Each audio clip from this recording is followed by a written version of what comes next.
આપણે ત્યાં આરટીઆઈનો અદ્ભુત કાનૂન બન્યો છે, જેના કારણે પ્રશાસનમાં ટ્રાન્સપરન્સી આવે છે, પણ કેટલાક લોકો આ જ કાનૂનનો દુરુપયોગ પણ કરે છે.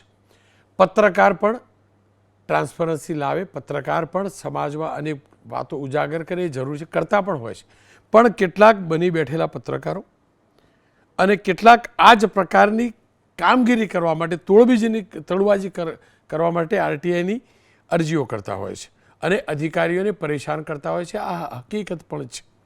કદાચ એ જ કારણ છે કે વડોદરા મહાનગરપાલિકાના વર્ગ 1, 2 અને 3ના અધિકારીઓ અને 2000 કર્મચારીઓ ગઈકાલથી 2 દિવસની માસ સીએલ પર ઉતર્યા હતા.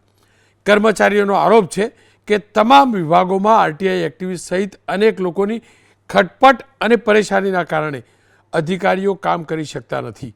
ક્લાસ 1 અધિકારીઓની ચેમ્બરમાં સીસીટીવી લગાવવાની માંગ કરાઈ હતી, કેમ કે આરટીઆઈ એક્ટિવિસ્ટ, સોશિયલ મીડિયા ચલાવતા કેટલાક લોકો સહિતની કનરગડ સતત વધી રહી છે. વિચાર કરો કેવી સ્થિતિ હશે કે અધિકારી એમ કહે છે કે મારી ચેમ્બરમાં સીસીટીવી લગાવો.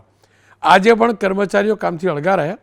જો કે મ્યુનિસિપલ કમિશનર વડોદરાના છે, તેમને બેઠક કરી કર્મચારીઓની માંગ સંતોષવાની બાહેધરી આપી અને ત્યારબાદ આ કર્મચારીઓ અધિકારીઓ કામે લાગ્યા છે.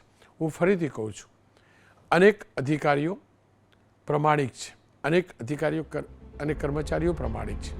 કેટલાક હોઈ શકે કે ભ્રષ્ટ હશે, પણ એનો મતલબ એ ન હોઈ શકે કે કાનૂનનો દુરુપયોગ કરી, કલમનો દુરુપયોગ કરી કોઈ એમને હેરાન કરે. જે પ્રમાણિક છે એમને થતી હેરાનગતિ રોકાવી જોઈએ અને એ માટે કર્મચારી અધિકારીઓની એકતા થાય તો એમાં કશું ખોટું નથી.